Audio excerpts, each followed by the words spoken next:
അവൻ്റെ അവസ്ഥ മറ്റുള്ളവരിലും വേദനയുണ്ടാക്കി. വൈദ്യൻ പുറത്തേക്ക് ഇറങ്ങി വന്നതും കാശി വേഗം അയാളുടെ അരികിലേക്ക് ചെന്നു. എൻ്റെ കൊച്ചിന് എങ്ങനെയുണ്ട്? അവൻ വൈദ്യനോട് ചോദിച്ചു. പേടിക്കാനൊന്നുമില്ല, ഭാഗ്യമുണ്ടെന്ന് കൂട്ടിക്കോ, അതുകൊണ്ടൊന്നും സംഭവിച്ചില്ല. എന്താ പറ്റിയേ? എന്തോന്നാ കുത്തിയേ? തേളാണ്, അതും അപകടകാരികളിൽ ഒന്ന്, കരിന്തൾ. കുട്ടി ഉണ്ടായിരുന്നിടത്ത് നാരായണൻ കണ്ടു. പിന്നെ അവയ്ക്കും ജീവിക്കണ്ടേ? വിഷം കയറിയിട്ടില്ല. ഇവയ്ക്കൊരു സ്വഭാവമുണ്ട്. സ്വയം പ്രതിരോധത്തിന്റെ ഭാഗമായി കുത്തുമ്പോൾ വിഷബാധ ഏൽക്കാതെ കുത്താനുള്ള കഴിവുമുണ്ട്. അതുകൊണ്ട് എപ്പോഴും വിഷം കയറണമെന്നില്ല. അതുകൊണ്ട് ഞാൻ ആദ്യമേ പറഞ്ഞ ഭാഗ്യമുണ്ടെന്ന്. ഞാനൊന്ന് കണ്ടോട്ടെ? കാണാം, മയക്കം തെളിയട്ടെ. മരുന്ന് വെച്ച് കെട്ടിയേക്കുവാണ് കാല്. അതിൻ്റെ നീറ്റലും അത് കുത്തിയതിൻ്റെ വേദനയും കടച്ചിലുമൊക്കെ ഉള്ളത് കൊണ്ട് പതിയെ മയങ്ങിയാള്. പിന്നെ കുറച്ച് ദിവസത്തേക്ക് ശ്രദ്ധിക്കണം. നല്ല ക്ഷീണം ഉണ്ടാകും.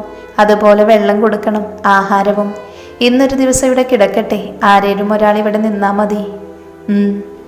പാമ്പ് കടിയുമായി താരതമ്യം ചെയ്താലേ തേള് കുത്തുന്നത് തുടർന്നുണ്ടാകുന്ന അപകടങ്ങളും നമ്മുടെ നാട്ടിൽ കുറവാണ്. എങ്കിലും ചിലപ്പോഴെങ്കിലും ഗൗരവകരമാകാൻ സാധ്യത ഉള്ളതിനാൽ തീർച്ചയായും ജാഗ്രത പുലർത്തേണ്ടതാണ്. അതുകൊണ്ടാണ് ശ്രദ്ധിക്കണമെന്ന് പറഞ്ഞത്. വൈദ്യൻ അത്രയും പറഞ്ഞുകൊണ്ട് അകത്തേക്ക് പോയി. മോനെ കാശി, ഞങ്ങളെന്നാ ഇറങ്ങുക. പേടിക്കാനൊന്നുമില്ല, തക്ക സമയത്തുനിന്ന് കൊണ്ടുവന്നു. അതിനെ കണ്ടതുകൊണ്ട് എനിക്ക് മനസ്സിലായി കുത്തിയത് തേളാണെന്ന്. വിഷമുള്ള ഇനങ്ങളിലുള്ള ചെറിയ പ്രാണികൾ മുതൽ വലിയ ജീവികൾ വരെയുണ്ട്. അവയ്ക്കും ഈ ഭൂമിയിൽ ജീവിക്കാനുള്ള അവകാശമുണ്ട്. പിന്നെ ഒരു ജീവിയും ചുമ്മാ വന്ന് കൊത്തില്ല. അതിന് അപകടമാണെന്ന് തോന്നിയാൽ അതുങ്ങളും ഉപദ്രവിക്കും. നമ്മൾ നമ്മുടെ ജീവരക്ഷയ്ക്കായി ഇതുങ്ങളെയൊക്കെ കാണുമ്പോൾ തല്ലിക്കൊല്ലില്ലേ? അതുപോലെ തന്നെ അവയും പ്രാണരക്ഷയ്ക്കായി ചെയ്യുന്നു. ഒന്നും സംഭവിച്ചില്ലല്ലോ. മഹാദേവനോട് നന്ദി പറയുക. മോനിവിടെ നിന്നോളൂ, അതോ ദേവിയെ പറഞ്ഞു വിടണോ? ഞാൻ നിന്നോളാം. ചേട്ടൻ അവരോടൊന്ന് പറഞ്ഞേക്ക്. ഇനി ഞങ്ങളെ കാണാതെ പേടിക്കേണ്ട. ഫോൺ ഞാൻ വീട്ടിൽ വെച്ചിട്ടാണ് വന്നത്. ശരി, വാ, നമുക്കിറങ്ങാം. വന്നവരെല്ലാവരും തിരികെ പോയി. നാരായണൻ പോകുന്ന വഴിക്ക് ദേവിയോട് കാര്യങ്ങൾ പറഞ്ഞു. അവർ അപ്പോൾ തന്നെ വൈദ്യൻ്റെ അടുത്തേക്ക് പുറപ്പെട്ടു. മോനെ കാശി, മോൾക്ക് എങ്ങനെയുണ്ടടാ? ദേവി ആകുലതയോടെ ചോദിച്ചു. കുഴപ്പമൊന്നുമില്ല ദേവിയമ്മേ, മയക്കത്തിലാ.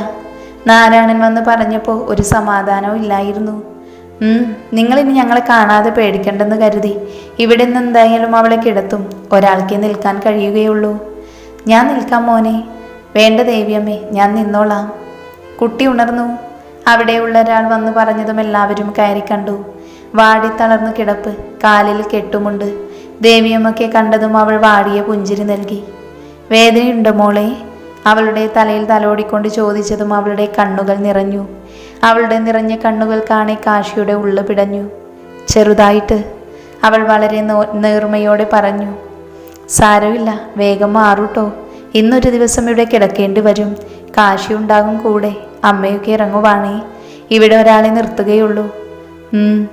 അവളോട് യാത്ര പറഞ്ഞ് മൂവരും ഇറങ്ങി. കാശിയോട് അവളെ ശ്രദ്ധിക്കണമെന്ന് പറഞ്ഞ് ദേവി പോയത്. കാശി അവരെ പറഞ്ഞയച്ച് അകത്തേക്ക് കയറി. ചെറിയ മുറിവാണ്. അവൻ അവളെ നോക്കിയപ്പോൾ അവൾ ചിരിച്ചു. പേടിച്ചോ? പേടിക്കണ്ടാട്ടോ, അങ്ങനെയൊന്നും ഞാൻ ചാകില്ല. തന്നെയും കൊണ്ടേ പോകൂ. അവളുടെ പറച്ചിൽ കേട്ടതും അവൻ അവളെ കൂർപ്പിച്ചു നോക്കി. ഇങ്ങനെ ചുണ്ട് കൂർപ്പിക്കല്ലേ, ഞാൻ വയ്യാതെ കിടക്കുന്നതാണെന്ന് ഓർക്കാതെ ഉമ്മിക്കുവേ. ഈ പെണ്ണ് അടങ്ങിക്കിടക്കവിടെ. വയ്യാതായാലും നാവിന് നീളം കൂടുതലാണ്. അവളെ നോക്കിക്കൊണ്ട് അവൻ പറഞ്ഞു. എൻ്റെ നാവിന് നീളം കൂടുതലൊന്നുമില്ല. ദേ നോക്കിക്കേ, ഇതിനെ ഞാനിന്ന്. അവൻ ദേഷിച്ച് നോക്കിക്കൊണ്ട് വെറുതെ തല്ലാൻ കയ്യോങ്ങി. തല്ലല് കാശി, പാവല്ലേ ഞാന്. അവൾ നിഷ്കുലുക്കിൽ പറഞ്ഞതും അവൻ അവളെ നോക്കി. മോനെ, ദാ കഞ്ഞി. പിന്നെ ഇപ്പം ഈ മരുന്നും കൊടുക്കണേ. ഒരു സ്ത്രീ വന്ന് കാശിയുടെ കയ്യിൽ അവർക്കുള്ള കഞ്ഞിയും അവളുടെ മരുന്നും കൊടുത്തു. കാശി മരുന്നെടുത്ത് അവളുടെ അടുത്തേക്ക് ചെന്നു. മെഡിസിൻ കപ്പിലെ ആ കഷായം കണ്ടതും അവളുടെ മുഖം ചുളിഞ്ഞു. എനിക്ക് വേണ്ട. അവൾ മുഖം തിരിച്ചതും അവൻ അവളെ നോക്കി ചിരിയോടടുത്തിരുന്നു. ഇത് കുടിക്കു കുഞ്ഞു, എന്നാലേ വേദന കുറയുള്ളൂ. അവൻ അവളോട് വാത്സല്യത്തോടെ പറഞ്ഞു. അതിന് കയ്പായിരിക്കും, വേണ്ട. എൻ്റെ പൊന്നല്ലടി, കുടിക്ക്, കയ്പൊന്നും ഉണ്ടാവില്ല. എൻ്റെ പൊന്നെന്ന് പറഞ്ഞതും പെണ്ണവനെ വിടർന്ന കണ്ണാലെ നോക്കി. ഞാൻ കുടിക്കാം, പക്ഷേ എനിക്കൊരു സാധനം തന്നാൽ കുടിക്കുകയുള്ളൂ. എന്താ വേണ്ടതെൻ്റെ കൊച്ചിന്?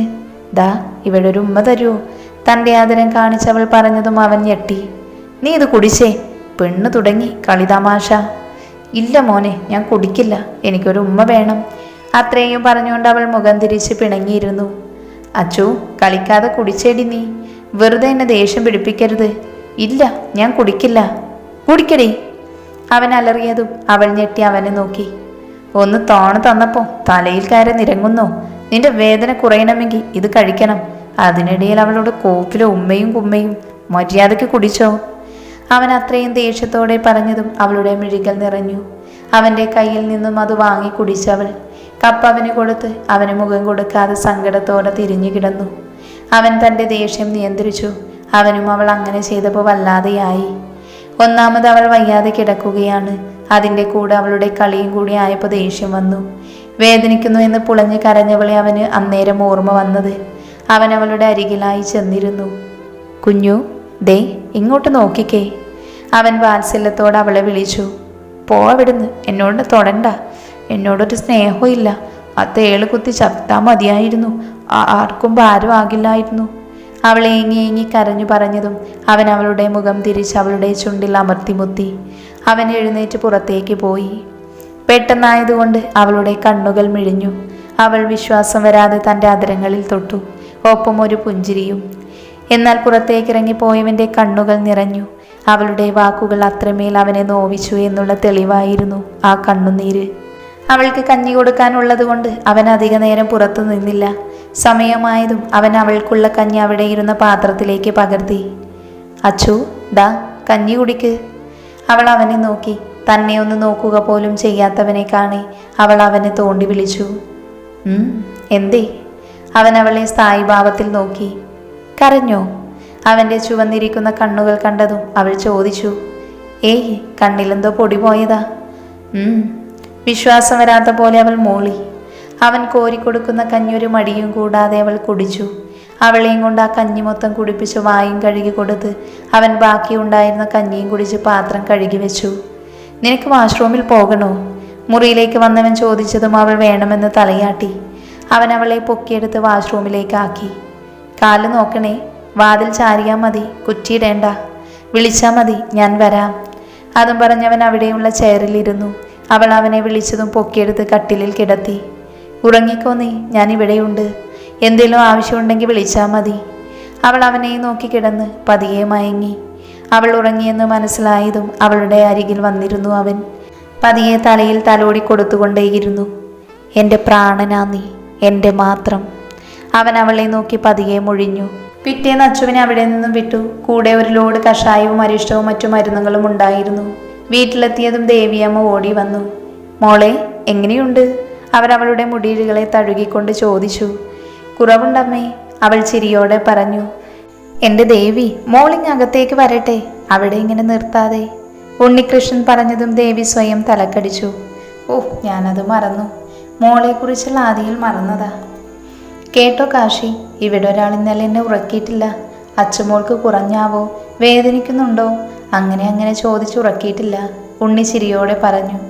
പിന്നെ എൻ്റെ മോൻ്റെ ഭാര്യ എൻ്റെ മോളുമാണ്. എനിക്ക് ആദ്യം ഉണ്ടാകില്ലേ? ഡാ ചെക്ക, ഇനി ഇവളെ പറമ്പിലേക്കൊന്നും കൊണ്ടുപോകണ്ടായേ. അവർക്ക് അവിടെ ദേഷ്യത്തിൽ പറഞ്ഞതും കാശി അവരെ ചേർത്ത് പിടിച്ചു. എൻ്റെ ദേവിയമ്മേ, ഞാൻ അമ്മയുടെ മോളിനെ ആ ഏരിയയിലേക്ക് അടുപ്പിക്കില്ല. ഞാൻ പറഞ്ഞത് അവളോട് വരണ്ടായെന്ന്. അപ്പോൾ ബോറടിയാണെന്നും പറഞ്ഞു പോന്നതാ. വന്നാൽ അടങ്ങിയിരിക്കോ? അതും ഇല്ല, തുള്ളിച്ചാടി നടപ്പല്ലേ ഈ പുൽച്ചാടികളെ പോലെ. കാശി അങ്ങനെ പറഞ്ഞതും അവൾ അവനെ നോക്കി പേടിപ്പിച്ചു. നീ അവനെ നോക്കി പേടിപ്പിക്കണ്ട. ഇനി മുതലേ ബോറടിക്കുമ്പോൾ അങ്ങോട്ട് പോരെ, കേട്ടല്ലോ? അവളെ മുറിയിലേക്കാക്കി അവൻ അടുക്കളയിലേക്ക് പോയപ്പോൾ ദേവിയമ്മ പിന്നാലെ ചെന്നു. ഒന്നും ഉണ്ടാക്കേണ്ട കാശി, ഞാൻ ഉണ്ടാക്കി വെച്ചിട്ടുണ്ട്. അമ്മയ്ക്ക് ബുദ്ധിമുട്ടായില്ലേ? അടി കിട്ടുവേ. ഇത്രയും വളർന്നുവെന്ന് കരുതില്ല ഞാൻ. എനിക്ക് നീ എൻ്റെ മകനാണ് കേട്ടോ. പിന്നെ നിന്റെ അച്ഛൻ വിളിച്ചിരുന്നു. ഉണ്ണിയേട്ടന് ഇവിടുത്തെ കാര്യങ്ങളൊന്നും പറഞ്ഞിട്ടില്ല. അങ്ങോട്ടേക്ക് ചെല്ലില്ലേ എന്ന് ചോദിച്ചു. മുത്തശ്ശിയുടെ പിറന്നാൾ ആഘോഷിക്കുന്നുണ്ട്, അന്നെല്ലാവരും വരുന്നുണ്ട്. കാശി മൂളിയതല്ലാതെ ഒന്നും പറഞ്ഞില്ല. അവൻ്റെ മനസ്സിലപ്പോൾ അച്ചു മാത്രമേ ഉണ്ടായിരുന്നുള്ളൂ. അവളെ തനിച്ചാക്കി എന്തായാലും ഒരു യാത്ര അവൻ ആഗ്രഹിക്കുന്നില്ല. അവനിൽ അശ്വതി അത്രയും വേരൂന്നിയിരുന്നു. അവനത് മനസ്സിലായി തുടങ്ങിയിരുന്നു. ഇതേ ദിവസം അങ്ങ് തെക്കേടത്ത് തറവാട്ടിൽ ശാന്ത ഓരോ കാര്യങ്ങളും ചെയ്തുകൊണ്ടിരിക്കുകയാണ് അടുക്കളയിൽ. കൂടെ കല്ലവും ഒക്കെ കഴിഞ്ഞതും അവൾ പഴയ പോലെ തറവാട്ടിൽ ജോലിയും ഒപ്പം പഠനവും മുന്നോട്ട് കൊണ്ടുപോയി. കല്ലുമോളെ, ശാന്തമ്മ വെച്ചോളും കറി. മോള് തറവാട്ടമ്മയുടെ മുറിയൊന്ന് തുടക്കാമോ? ഞാൻ ചെയ്തോളാം. അത്രയും പറഞ്ഞുകൊണ്ട് അവൾ തുടക്കാനുള്ളതൊക്കെ എടുത്ത് അവരുടെ മുറിയിലേക്ക് പോയി. അവിടെ ചെന്നതും അകത്ത് ആദിയെ കണ്ടതും അവളിൽ പേടി നിറഞ്ഞു. ചുറ്റും നോക്കി. അവൻ അവളെ കണ്ടത് ഒരു പുച്ഛം നിറഞ്ഞ ചിരി ചിരിച്ചു. ആഹാ, തൂപ്പുകാരി തുടക്കാൻ വന്നതാണോ? അവനിൽ പരിഹാസം നിറഞ്ഞു. എന്താണ് നിന്റെ മുഖത്തൊരു വാട്ടം വിളർച്ചയും? എന്തേ, കുളി തെറ്റിയോ? അവൻ്റെ ചോദ്യം അവളിൽ ഒരു നടുക്കം സൃഷ്ടിച്ചു. അവനെ നോക്കി. തെറ്റിയോടി? എങ്ങനെ അറിഞ്ഞു എന്നല്ലേ? കമ്പനി ഓഫീസ് കാര്യങ്ങൾ മാത്രമല്ല, ഞാനൊരു ഡോക്ടറല്ലേ, അതും ഗൈനക്കോളജി. നീ ആശുപത്രിയിലേക്ക് പോര്, നമുക്ക് ഇരുചെവി അറിയാതെ കളയാം. ഇല്ലെങ്കിലേ അതിന് നീ എങ്ങനെ വളർത്തും? പിഴച്ചു പറ്റുമെന്ന് പറയുകയുള്ളൂ. ഇവിടെ നിൽക്കാൻ നിന്നെ ആരും അനുവദിക്കില്ല. പിന്നെ എൻ്റെയാണെന്ന് പറഞ്ഞാലും ആരും വിശ്വസിക്കില്ല. വേലക്കാരികളല്ലേ എന്നെ വശീകരിച്ചതാണെന്ന് ഞാനും പറയും. ഓർത്തോ? പിന്നെ നിന്നെ ഇവിടുന്ന് ഞാൻ മാറ്റാൻ പോകുക. കുറച്ചു പേർക്ക് നിന്നെ ആവശ്യമുണ്ടെന്ന്. അത്രയും പറഞ്ഞുകൊണ്ട് അവൻ മുറിയിൽ നിന്നും പോയി. അവൾ നടുക്കത്തോടെ എല്ലാം കേട്ടു നിന്നത്. ആ സമയം അമ്മ പറഞ്ഞതും ഓർമ്മയിൽ വന്നു. ചതിയൻ്റെ കയ്യിലാണ് അകപ്പെട്ടിരിക്കുന്നത്, രക്ഷപ്പെടുക. കല്യാണി! തറവാട്ടമ്മ വെച്ചെടുത്തു. അവൾ ഞെട്ടി. എന്താ തറവാട്ടമ്മേ? 6 ദിവാസ്വപ്നം കണ്ട് നിൽക്കുകയാണ് നീ. പണിയെടുക്കാനില്ലേ? അവിടം തുടക്കുക. അവരുടെ ആക്രോശത്തിൽ അവൾ വേഗം തുടക്കാൻ തുടങ്ങി. അത് കഴിഞ്ഞെങ്കിൽ ഒന്നിവിടം വരെ വരിക, എനിക്ക് കുറച്ച് കാര്യങ്ങൾ ചോദിക്കാനുണ്ട്. പണിയൊക്കെ ഒതുക്കി അവൾ തറവാട്ടമ്മയുടെ മുറിയിൽ ചെന്നു. നിനക്കിവിടെ സ്ഥാനം എന്താണെന്ന് അറിയോ? അറിയാം. ആ നിലവിട്ട് നീ പെരുമാറിയെന്ന് ഞാൻ അറിഞ്ഞു. നിനക്കിവിടത്തെ കൊച്ചുമകനെ തന്നെ വേണമല്ലേ? അയ്യോ, ഞാൻ അങ്ങനെയൊന്നും ചിന്തിച്ചിട്ടില്ല. അവളെ മുഴുവൻ പറയിപ്പിക്കാൻ അവൾ സമ്മതിച്ചില്ല. വേണ്ട, വിശദീകരണമൊന്നും വേണ്ട. ആദി അവനിവിടുത്തെ പേരക്കുട്ടിയാണ്, ഇവിടുത്തെ തലവൻ. ആ അവനെ തന്നെ നീ വശീകരിച്ചു കയ്യിലെടുത്തു അല്ലേ? അവൾ ഞെട്ടി. ഇല്ല എന്ന രീതിയിൽ അവൾ തലയാട്ടി. നിന്റെ പൂങ്കണ്ണീര് എൻ്റെ മുന്നിൽ വേണ്ട. അവൻ എന്നോട് പറഞ്ഞുവെല്ലാം. അമ്മ വയ്യാതായപ്പോൾ നീയല്ലേ അടുക്കള പണിയൊക്കെ? ഡെയിലി കോളേജിലേക്കാണോ വേറെ എവിടെയെങ്കിലാക്കാണോ പോയതെന്ന് ആരറിഞ്ഞു?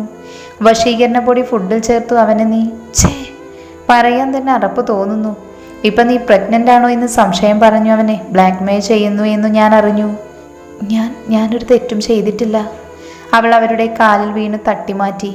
മാറി നിൽക്ക്. ഇതാ പ്രഗ്നൻസി കാർഡ്, നാളെ തന്നെ ചെക്ക് ചെയ്ത് തരണം. നീ തെറ്റ് ചെയ്തോ ഇല്ലയോ എന്ന് അപ്പോൾ തീരുമാനിക്കാം. പോസിറ്റീവ് ആണെങ്കിൽ ഒരു നിമിഷം ഇവിടെ നിർത്തില്ല. ആദ്യം അത് കളയണം. പിന്നെ ഈ പടിക്ക് പുറത്താണ് നീ. അങ്ങനെ ആദിയുടെ പേര് കളയാൻ ഞാൻ സമ്മതിക്കില്ല. അവൻ കഷ്ടപ്പെട്ട് സമ്പാദിച്ചവയാ. അതൊക്കെ അവൻ്റെ ഭാര്യയിലൂടെ നേടാമെന്ന ഭാവം മറന്നേക്കൂ. അമ്മ ജീവിച്ചിരിക്കെ ഡിമാൻഡ് വെച്ച് അവനെ പ്രാപിച്ചവൾ. അവന് നിന്നെപ്പോലെ ഒരുത്തിയല്ല വേണ്ടത്. രാജകുമാരിയെ കിട്ടും അവന്. അവൾക്കുള്ളതാ ഇതൊക്കെ. കേട്ടല്ലോ? അവൾ കണ്ണുനീർ വാർത്തു നിന്നു. എല്ലാം തൻ്റെ നേരെ തിരിച്ചിരിക്കുന്നു. കുറ്റം എൻ്റേതായി, നല്ലവൻ അയാളും. മനസ്സിലായി അവൾ ഓർത്തു. നാളെ ഞാൻ വരും അങ്ങോട്ട് റിസൾട്ട് അറിയാൻ. കേട്ടല്ലോ? ഇങ്ങോട്ട് വരണ്ട, ഇപ്പൊ പൊക്കോ. അവൾ മൂളിക്കൊണ്ട് പുറത്തേക്ക് ഇറങ്ങിപ്പോയി. അന്നത്തെ പണികൾ തീർന്നതും അവളും ശാന്തമ്മയും അവിടെ നിന്ന് ഇറങ്ങി. അവളെ വീട്ടിലാക്കി അവർ പോയതും അവൾ കലണ്ടറിലെ ഡേറ്റ് നോക്കി. തെറ്റിയിരിക്കുന്നു. അമ്മയുടെ വേർപാടിൽ അതൊന്നും ഓർത്തിരുന്നില്ല. നാളെയും കൂടി തനിക്കിവിടെ സ്ഥാനമുള്ളൂ. അവൾ മരണക്കിടക്കയിൽ കിടന്നുകൊണ്ട് തൻ്റെ അമ്മ പറഞ്ഞതോർത്തതും ഒരു നിമിഷം കളയാതെ അവളുടെ അത്യാവശ്യം വേണ്ട കാര്യങ്ങളെല്ലാം ബാഗിലാക്കി. ഒപ്പം അമ്മയുടെ ഫോട്ടോയും. നേരം രാത്രിയാകാൻ അവൾ കാത്തിരുന്നു അവിടുന്ന് രക്ഷപ്പെടാൻ. തൻ്റെ അമ്മയ്ക്ക് കൊടുത്ത വാക്ക് പാലിക്കാനും ഉദരത്തിൽ നാമ്പിട്ടിരിക്കുന്ന കുഞ്ഞു ജീവന്റെ രക്ഷയ്ക്ക് വേണ്ടിയും. നേരം രാത്രിയായതും അവൾ തെക്കേടത്ത് തറവാട്ടുകാർക്ക് കൊടുത്ത ആ വീടിൻ്റെ പടികൾ ഇറങ്ങി. ആരും അറിയാതെ ആ ഇരുട്ടിലൂടെ ഓടി മറഞ്ഞു. തൻ്റെ ബാഗും നെഞ്ചോട് ചേർത്ത് അവൾ ബസ് സ്റ്റോപ്പിലെത്തി. അവിടെ കിടന്നിരുന്ന ബസ്സിൽ കയറി സ്റ്റാൻഡിലേക്ക് പോയി. തൻ്റെ ലക്ഷ്യസ്ഥാനത്തെത്താൻ, അമ്മ പറഞ്ഞവളെ രക്ഷിക്കാൻ. എന്നാൽ അവൾ അറിഞ്ഞിരുന്നില്ല അവൾക്ക് കാവലായി ഒരാളുണ്ടെന്നും തൻ്റെ ജീവിതം സന്തോഷകരമായ നിമിഷങ്ങളിലേക്ക് കടക്കുകയാണെന്നും. കല്യാണിയുടെ ജീവിതത്തിൽ നിറം നൽകാൻ പോകുന്നവൻ്റെ അരികിലേക്ക് എത്തിച്ചേരാനുള്ള യാത്രയാണെന്ന് അറിഞ്ഞിരുന്നില്ല. ഇതേ സമയം കാശിയുമായി തല്ലുണ്ടാക്കുകയായിരുന്നു അച്ചു. വേറൊന്നിനുമല്ല, മരുന്ന് കഴിപ്പിക്കൽ. അതിൻ്റെ തല്ലാണ്. ഒരുവിധം ആ മരുന്നുകളെല്ലാം അവളെ കൊണ്ട് കഴിപ്പിച്ചു അവൻ. മരുന്നിൻ്റെ ക്ഷീണത്തിൽ അവൾ മയങ്ങി തുടങ്ങിയിരുന്നു. അവൻ അവളുടെ അരികെ കുറച്ചു നേരം നോക്കിയിരുന്നു. പതിയെ തൻ്റെ ഫോണിൽ അയച്ചവൻ്റെ ഫോട്ടോയും നോക്കി. അവൻ്റെ നോട്ടം അത്രയും അച്ചുവിൻ്റെ മുഖത്തേക്കാണ്. നീ ആരായാലും നിന്റെ വരവ് നല്ലതിനല്ല. ഇവളെ നോവിച്ചാൽ അറിയും നീ ഞാൻ ആരാണെന്ന്. അവൻ ഫോട്ടോയിലെ ആളെ നോക്കി പതിയെ മൊഴിഞ്ഞു.